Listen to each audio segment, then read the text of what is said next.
culture is not the fluffy stuff that HR used to be in charge of. Now it is at the forefront of the strategy, and it needs to be kept that way. So today we will be exploring what culture is, what is the shift that needs to happen to support this transformation. Of course, this is a vast topic, and we are only 3 people here.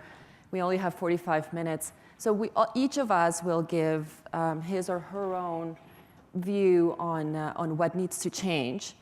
And we will try to open at the end, we will give a few takeaways for the audience, and then open the floor for questions.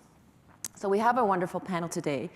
We have Nwogu from the World Bank, and we have Ricardo Valls from Valls Consult. Very different perspectives, as you will see. So Nneoma, could you open the discussion with, your views on the cultural shift, but also just why don't you unpack culture for us? The term culture, what does it mean? What do we need to be aware of? Thank you, Beatriz. And before I start with that, I'd like to introduce myself to you. Good morning.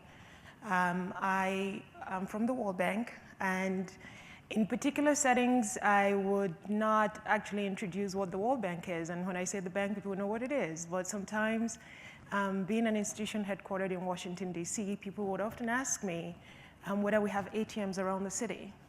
The World Bank is not that kind of bank. So as you all know, the bank is a multilateral financial institution. We call it a development finance institution. It's made up of 5 institutions. Mainly what we call the World Bank is the IBRD, International Bank for Reconstruction and Development, and the International Development Association. But we also have MIGA. MIGA provides political risk guarantees to companies investing in certain high-risk areas. The bank itself provides lending to countries for investment projects, such as mining projects as well. We provide technical capacity, and I will talk about this a little bit more, trainings with respect to, and also supporting enabling environments for particular sectors, including the mining sector. Then we have the IFC that can provide debt and equity financing for the private sector as well. In that context, I'm a senior counsel to the bank, and what I do is to structure upstream financing funds where the bank works as a trustee to administer funds to finance projects of global import. Also I do some downstream financing work where we finance investment projects when the government is trying to do some public infrastructure work, which also is of importance to the mining sector, especially because infrastructure is critical to mineral development. I also am the legal advisor to our extractives and energy global practice, and also co-lead our legal group on disruptive technologies as we try to figure out exactly how the bank looks into the implications of disruptive technologies in development. Okay, so that's a brief introduction on there. In terms of the question of culture, I find myself, this is not my wheelhouse for the most part. This is not my natural environment. My natural environment is talking to governments. So I'm disrupting myself by being here. When it comes to culture, if we just think about the general meaning, the ordinary meaning of the term, as a lawyer you talk about the ordinary meaning of any provision, culture is about norms and values that define a group, right? So when you're talking about the mining sector, what does that mean? How does that shake out? How is it embodied in how the mining industry interacts with its ecosystem, its environment, with stakeholders? And when we talk about stakeholders, we mean an inclusive understanding of stakeholders, from the shareholders to the impacted communities, to the government regulators. How is it that the mining sector interacts, embodies its identity in that context? So what I want to put on the table is this question: who is a miner? In terms of identity, So is it the financial specialist who does the financial modeling when you're actually trying to prepare for a project? Is it the environmental specialist who works on aspects of the feasibility studies? Is it the communications person that works for a mining company? Is it the lawyer who works for the mining company for years? Or is it just a title reserved for the geologist or the engineer that works for the mining company? Or maybe someone who hasn't actually studied any of those, maybe just sort of, you know, mainstream run-of-the-mill miner, someone who's worked on an open pit mine or underground mine for a long time. So who is a miner?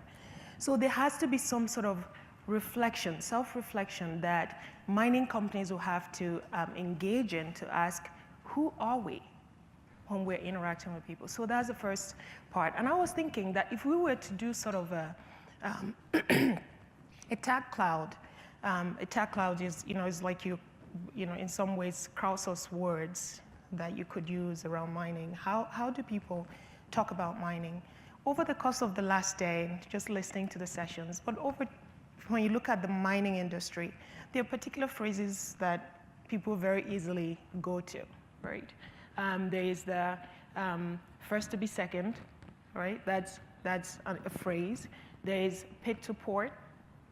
That's another phrase. There is license to operate.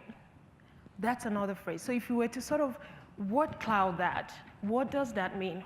How does that shape the culture of the mining industry, right? From an outsider perspective, I'm going to deem myself an outsider to the mining industry in some ways. I have been across the table. Before my career at the bank, I negotiated mineral development agreements on behalf of governments working for a global law firm headquartered in DC. So the mining companies were across the table from me. But from the outsider perspective, in a sense, when I hear those words, when I hear first to be second, that tells me that's someone who doesn't want to be a leader. They want to sit back, watch, and see if you do something, and not just if you lead, but if you lead and make a profit, then, by God, I want to be there, right? Like, that's what that means to me. When you say pit to port, it seems to me a very efficient term. I really like it. But what, again, that means is, from the outsider perspective, is grab it and get to port, right? Nothing else. You just, the focus, the keyhole vision, the eye of the tiger is about just getting it from the pit and getting it to the port. And somehow the port is some kind of boundary. Of course, there is the commodities valuation that is tied to the port. But when you are talking to a non-miner and you're talking about a pit to port, what does that mean? What kind of messaging are you putting out there as the culture of the mining industry, right? So that's the second one. And then I think about license to operate, and maybe this is just me, not everyone. When I think of license to operate, I think of license to kill, right?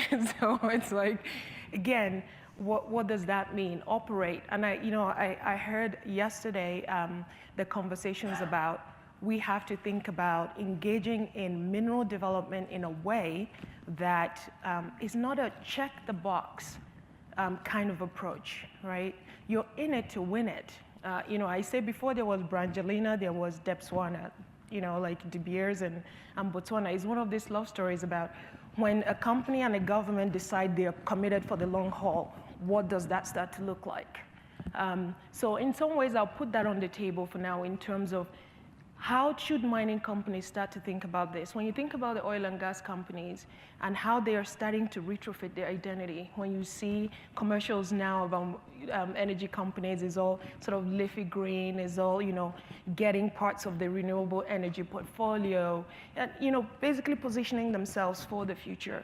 How is the mining company defining itself for the future, right? In terms of culture, what is the messaging that is out there? So I'll put that on the table before we get to the talent base and how we build it up. Perfect, and that's a perfect segue to our next panelist. And if you could first, Ricardo, introduce yourself, what you do, and your views on what needs to change in terms of culture to support transformation and innovation. Thank you. Thank you for inviting me. My name is Ricardo Valls. I'm the president of Valls Geoconsultant, also the president of small private mining company called Alicanto Mining Corp. We have a producing mine in Colombia. And I have about, I think, 35 years of international field experience. And in those 35 years, there is a constant that have never changed, is the huge gap between the university and the industry. And that is my point here. When I was invited to the panel, I said, okay, this is my opportunity. I'm gonna be talking about this thing because it really hurts me a lot.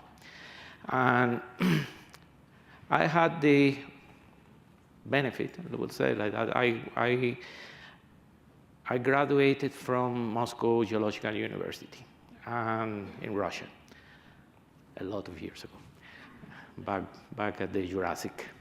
And the thing is that Russians don't have any technology, but they prepare geologists. I was able, coming out of the university, on my first day, I was the chief project in a project in Cuba. I was working in Cuba at the time. I'm from Cuba. That doesn't happen anywhere else. Students come out of university, and somebody explained to me that we are making specialists. Yes, a specialist is a guy that knows more and more about less and less. And that doesn't work. We really need to start at the beginning. At the beginning is the university. This happened to me when it was 8 or 10 years ago. I had a presentation. I thought that this was going to be a presentation, so forgive me, I don't have the slides to show you, but I'm just going to try to tell you the story. On the 32nd International Geological Congress in Florence, I was invited there, did my presentation, blah, blah, blah. Walking to the corridor, I saw a room saying, compositional data analysis. Oh, that sounds interesting. And everybody was from Spain there, so it was even better. Spanish is my mother language.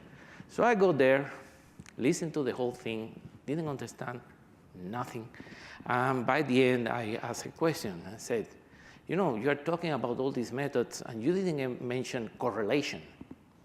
Gosh, it was like I was a Martian coming out from a saucer. Vade retro. What are you talking about? Correlations? Correlations don't exist. I say, what are you talking about? At that time, I have been working in geology for 20-some years, and I have been using correlation, and I have found deposits. Say, what are you saying? Say, they took the book from Pearson, the guy that invented correlation, and they opened the page, and they asked me to read the paragraph. And Pearson said, correlation method does not work when the data is close, meaning is a percentage of something. So part per million, percentage, day of the week. If I ask here, if anybody knew this, please raise your hand. That's my problem. That this is something that is so basic, so important. We are using a method that doesn't work with the data that we have. And the reason why we are doing this is because there was no solution for many, many years. And correlation is correlation, induction. These are methods that are used every day in the industry, and they're very, very powerful. So along comes an English guy, Atkinson, and he discovers a way of processing closed data, this geochemical data of this thing. And again, this happened 15 years ago. And I learned about 7 or 8 years ago. For the last 8 years, I have been talking at universities, at every single congress that I have, everywhere that I will call people and tell them about this thing, because I believe this is one of the things that we need to talk about to try to close the gap between the industry and the academy. Academy being the universities. So this is one of the things I will be talking. There are other things that I may mention later, but I don't want to use all my time now. Thank you, Ricardo.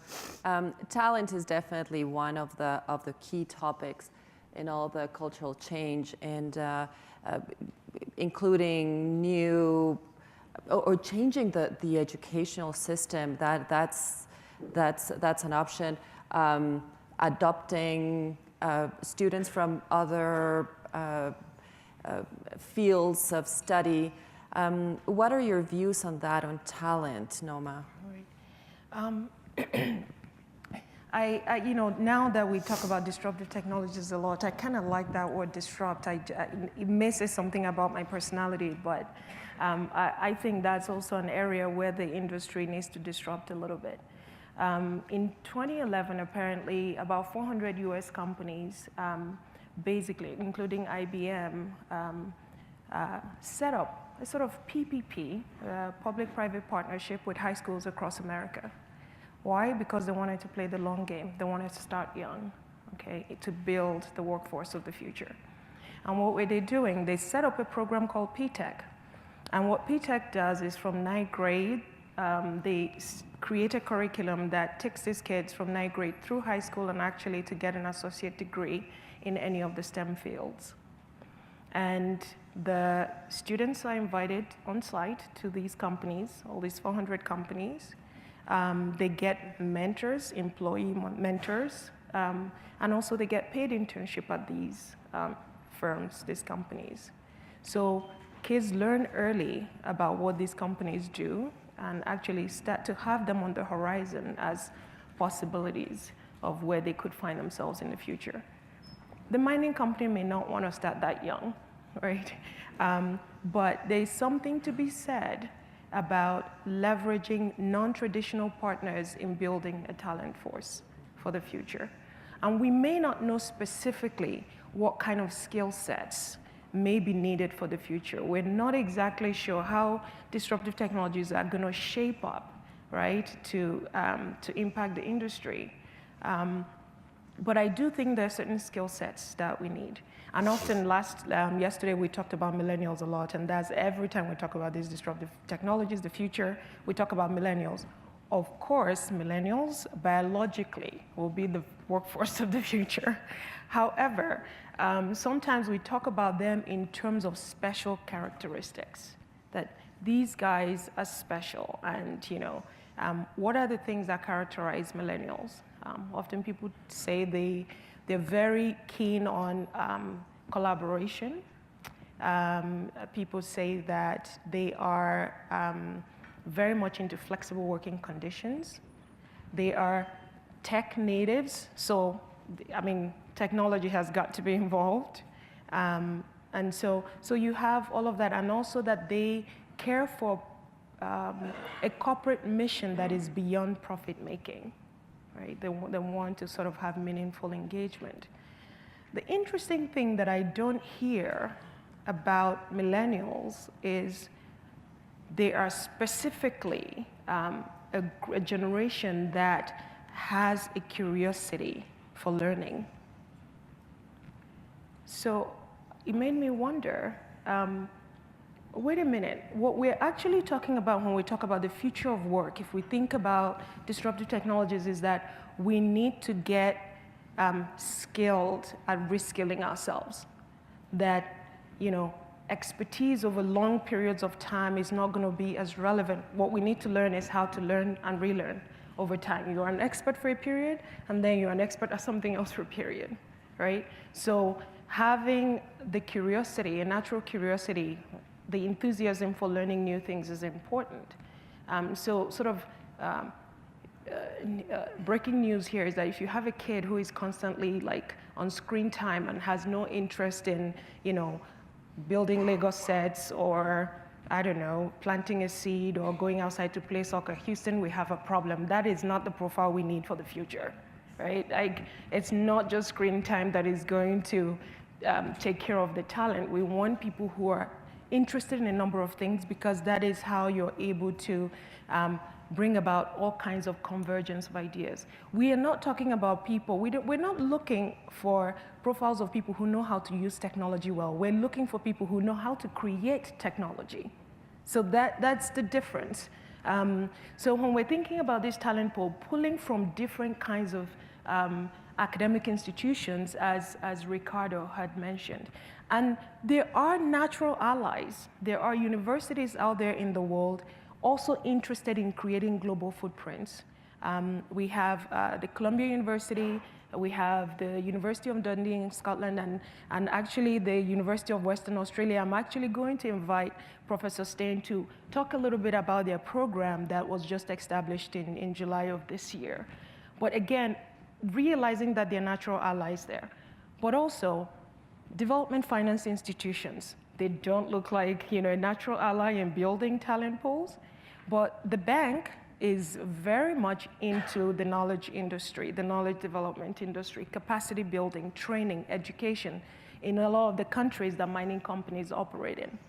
How can you leverage the financing available, the expertise available? You don't have to do all the work, but leveraging non-traditional partners to build a talent pool.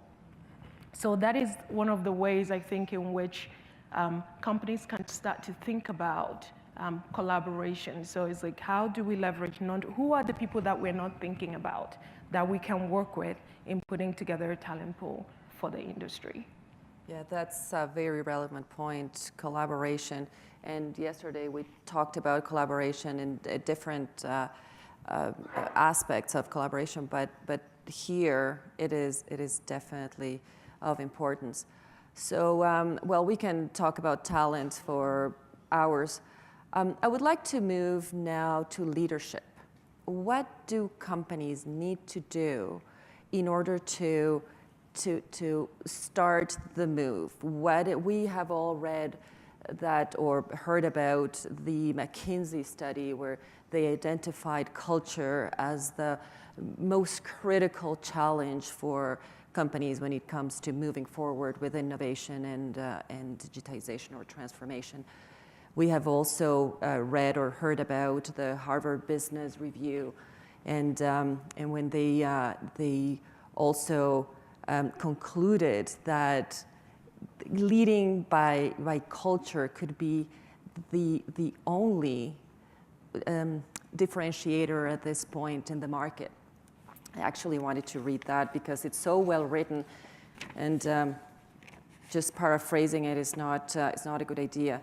So the Harvard Business Review says that leading with culture may be one of the few sources of sustainable competitive advantage left to companies today. Successful leaders need to stop regarding culture with frustration and instead use it as a fundamental management tool. So as we said, it's not just HR now doing their thing. Now it has to be intertwined with strategy. We have to do it. But how to go about it? What are your views, Ricardo, on that, or Nneoma, if you want to jump in? I just want to mention something that Nneoma touched there about getting at the ninth grade to involve people, and you said that maybe for mining was too early. I come from a family of doctors. Everybody that studied in my family, they became doctors. I decided to become a geologist when I was 7 years old. Why? Because at that time, there was a toy. It was called El Explorador de Minerales, the Mineral Explorer. It was a little box with a hammer, a little brochure with a table of moss. At that time, I thought that there were only 10 minerals in the world, and I knew them all.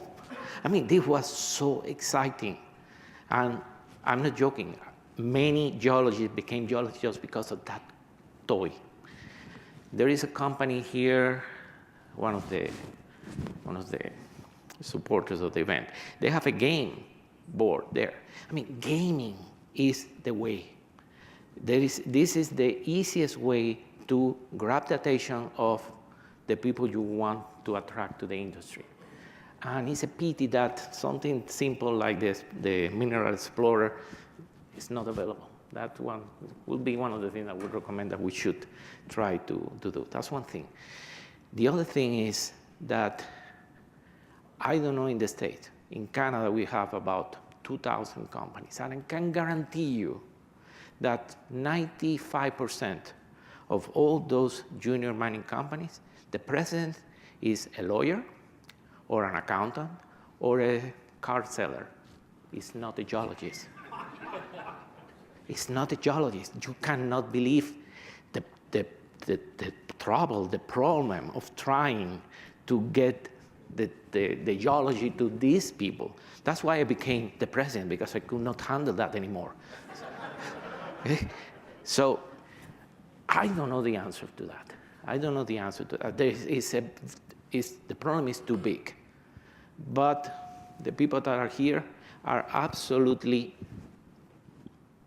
close to the culture, to changes. They are comfortable where they are. So maybe that's something that we should ask. If anybody have the magic pill for this problem, because it's a problem. Thank you, Ricardo. So Nneoma, what are your views on this point? I think about there's a novel I'm reading right now called The Journey to the Center of the Earth, which is by... Yes.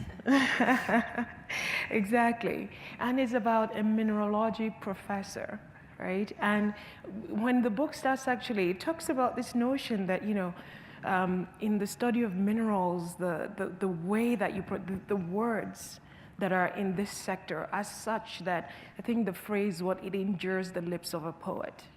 Okay, like it's, you know, there's this opacity, there's just the complexity of the sector that is just, it's so hard to penetrate. And I feel like the leadership of the mining industries is a bit like that. One could think about a groupthink approach, right? That if we think of mining as a zero-sum game, people think about the culture is like hyper-competitive, right? The notion of innovative leadership means bringing something new, something fresh. And something underlying that, behind that variable is saying something not me, right? That's what you're saying to the mining leadership today. Do something different. And when you're saying that, you're saying, do something that is different from me. It's a tough thing to engage with, but I'm an optimist. I actually believe that institutions are made up of people. And humans, we're quite unique, and not just sort of grouped by gender or race or whatever else that, you know, nationalities, or there are people who care about particular things. There are people in the industry who care about certain outcomes, who think that culture needs to change, and those people will have to lead the way. And so it may be at some point the building of a critical mass, but you get to that point of the critical point, in a sense, the tipping point, right, where then other companies are sort of gaining ground, trying to be, what is it, first to be second? Right? But ultimately, it's going to take a few individuals in this very set industry to decide to be pioneers and not conservers, in order to actually create innovative leadership. Diversity is such a critical element, and we've touched upon that quite a bit. And what does diversity mean? To really look at, you know, as Ricardo was saying, I mean, when you look at your corporate leadership, what does diversity mean in terms of gender, in terms of nationality, in terms of academic background? Because sometimes it's interesting, people think about diversity and you can bring 5 people of different colors, but they all went to Harvard. That's not diversity. So you have to really think about what diversity means when you're talking about innovative leadership. Yes, and you're touching on one of my passions, diversity, and I will talk a little bit about that. I'll be wearing my Women Who Rock hat. For those of you who don't know Women Who Rock, it's not a band. It's an organization, a Canadian organization, committed to diversity in the mining sector. And it's not only gender diversity, all sorts of diversity. We work very hard for it, and we are trying to bring awareness to the leadership ranks that there is a value on having people from different colors, different genders, different ways of life to go into the same boardroom and be a part of the discussion. But diversity doesn't happen overnight, and it takes a conscious effort. And what I've been seeing these days, and I really like, and I wanted to put it out there, is that companies are now doing unconscious bias training. And that is a very good first step to face the monster. Because we say, no, I have friends from different backgrounds, and no, I'm not. But there are unconscious biases that we are not aware of. And until we see it in black and white, and we know that this is happening, we cannot tackle it. So that's a first step that I think is very good to bring the industry in the right direction. After companies do that, I encourage leaders to always engage in sponsorship. Mentoring is great, and we all talk about mentoring, and we always like to have mentors that we can guide and we can teach them the ropes. That's not enough. It's good, but those relationships need to graduate to sponsorship. Sponsorship implies an active role from the sponsor to champion that person that he or she is supporting. So it's not only the one-on-one mentoring relationship, it involves a third party. And that is when magic happens, and when the leadership ranks will start changing, and when decision makers will come from different backgrounds. So that's my diversity spiel. Now, I would like to add something on complimenting you. Thanks, Ricardo. In Cuba, we had a very famous poet and patriot, José Martí, and he once said, "Kids are the hope of the world. Los niños son la esperanza del mundo."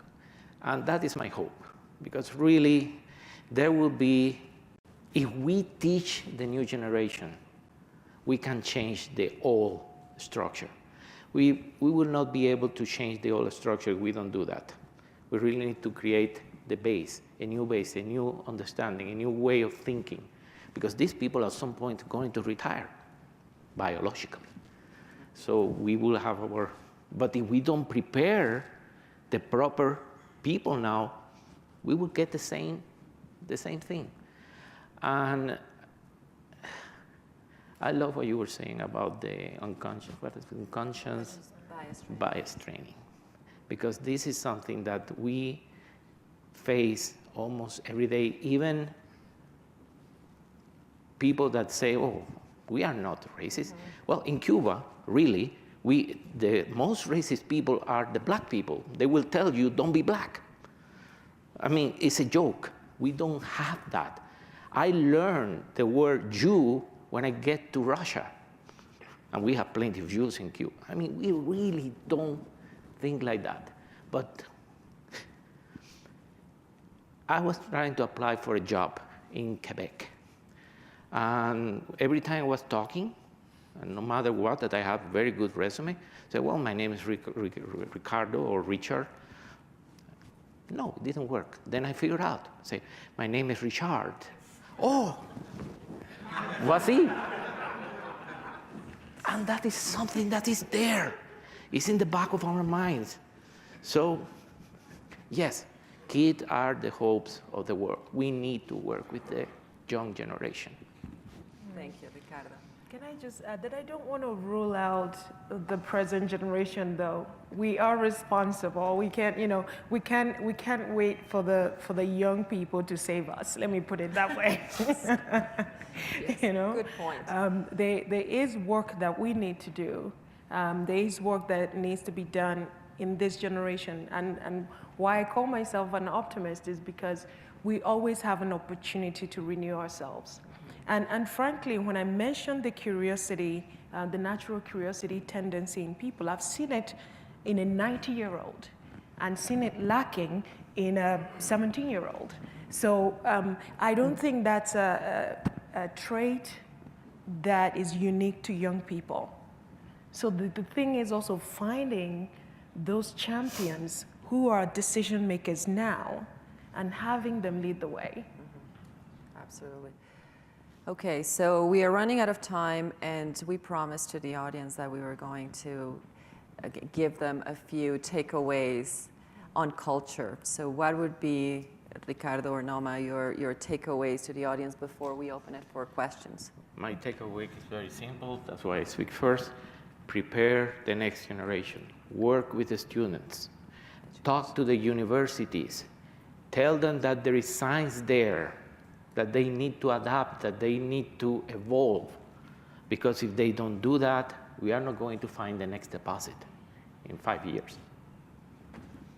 Simple one.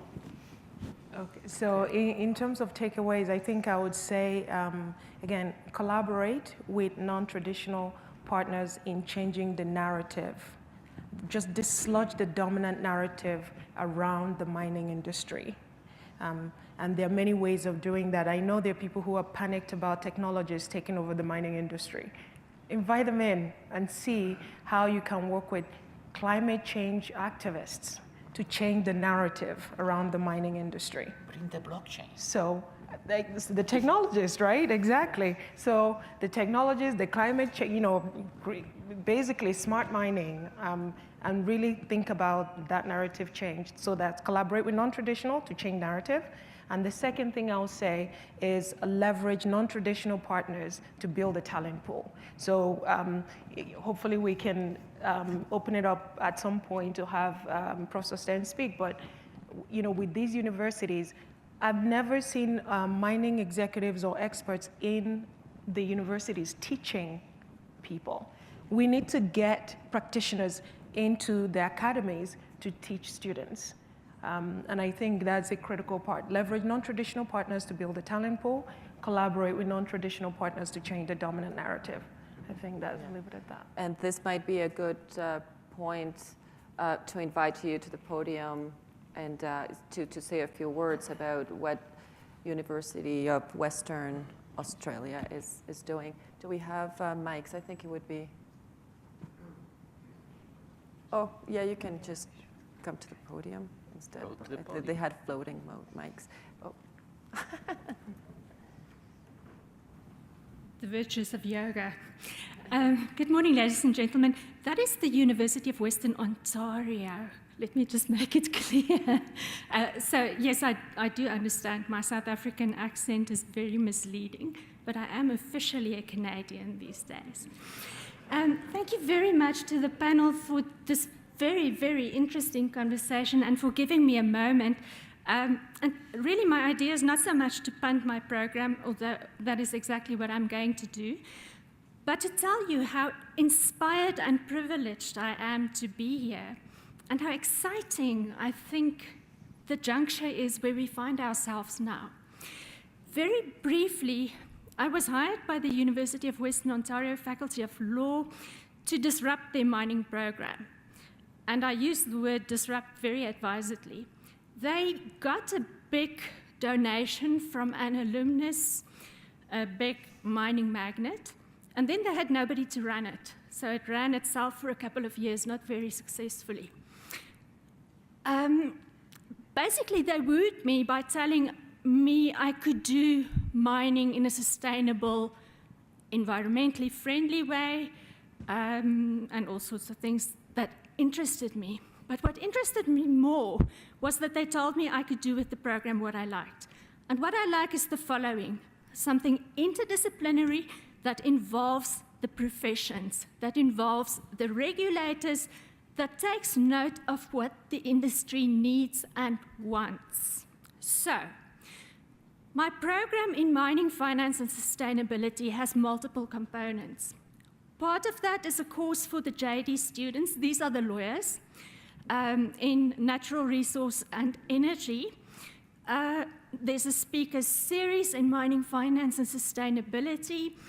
There is a graduate diploma, and this is where I'm coming to the speakers, where the audience is not necessarily lawyers. In fact, they mostly are not lawyers. They're miners of every description, miners. So they might be geologists. They might be fairly senior or maybe medium mining executives hoping to become fairly senior. They might be geologists wanting to make a career move. They might be financial people wanting to know more about the industry, whatever. Doesn't matter.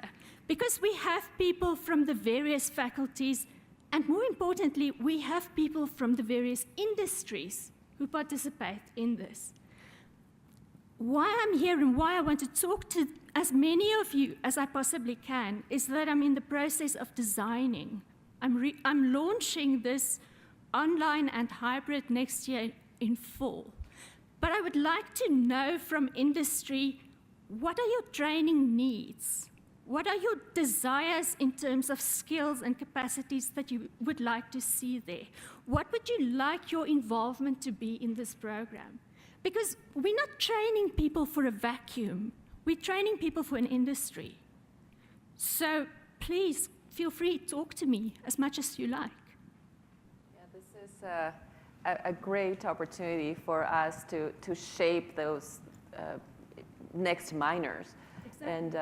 And to have a voice in what we want in the future. So I hope, I need time with you. We all do. Absolutely. Thank you so much for this. It was really great. And it's good to know that the education, the organizations are so aware of change and are so committed to it. Thank you so much. I think we are going to have time for only one or two questions from the audience. We do have questions there. Thank you. One or two. Thanks very much. This has been one of the best panels of the whole conference for me. I really enjoyed it. I'd like to make reference to a word that's floated up repeatedly over the last few days, which is collaboration. And it really interests me that we talk so much about collaboration, but we never talk about teamwork as an inclination of the individual, and as a value, as a skill, as an understanding that individuals need in order to succeed in a job that requires teamwork. And what I noticed when I was with the National Research Council of Canada, hiring highly qualified people all the time, is that the longer they spent in education, the more ruthlessly individual they became. And so I have a challenge for academia, which is how are we going to produce highly qualified people with an inclination for teamwork? Can I briefly respond to that? Let me tell you how I evaluate my students. They write no exams. These are my law students. They write no exams. They have a 50-50 component to their mark. 50% is for a research assignment. The other 50% is for a teamwork assignment, which is a problem. It's a practical problem. It may be a contract that they have to research. It may be a fact set regarding an actual, say, natural disaster, whatever, energy disaster or something, that they have to research, that they have to negotiate, that they have to put together, and they are all in that boat. And because they are millennials, they enjoy this. They are good at it. Oh, and just one thing about the natural curiosity. Excuse me, I'm very passionate about my students, and they're great. These are final year JD students. They have a Facebook group, right? So while I'm lecturing, they will often research whatever we're talking about, post stuff on the Facebook page, put up their hands in class, tell me what they've just researched. I think that's wonderful. I have colleagues who actually prohibit them from opening up their laptops in class.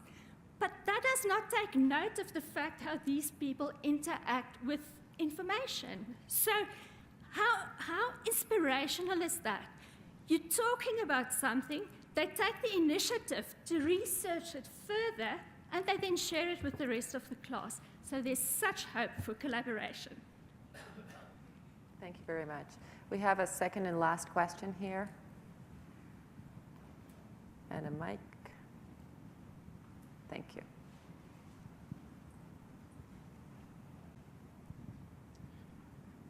My name is Samuel Frimpong, and I've also been in academia for 30 years, over 30 years, so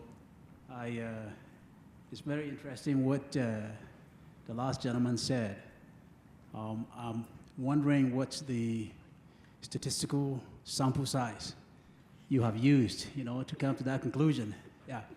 But let me say this.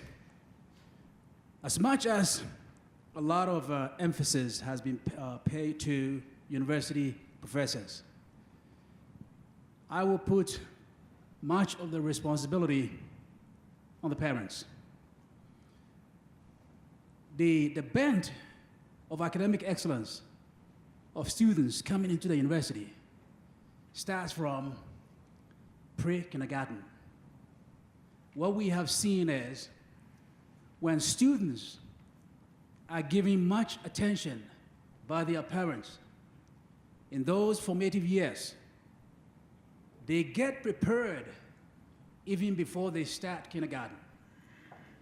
And so when they become university students, there are a number of things that universities can do, but the natural bent begins from the parents. So my counsel is spend time with your children. Let them go to Kumon. Let them go to all these programs, sports, piano lessons, creative work. Get them excited. Because by the time they come to the universities, their natural bent is established. The universities can do a lot by orienting them, collaboration, teamwork, but much depends on the parents. If you want an outstanding graduate, it begins from the home. Thank you. I want to thank the panel. I think that I've enjoyed this series. And we in academia, we are excited about the next generation of students, but we need partners from industry and elsewhere to be able to do the job. Thank you very much. So we're running out of time now. We need to wrap up. I want to thank my panelists and thanking the audience for the questions. I think I'll pass the floor on to you, Steve. Oh.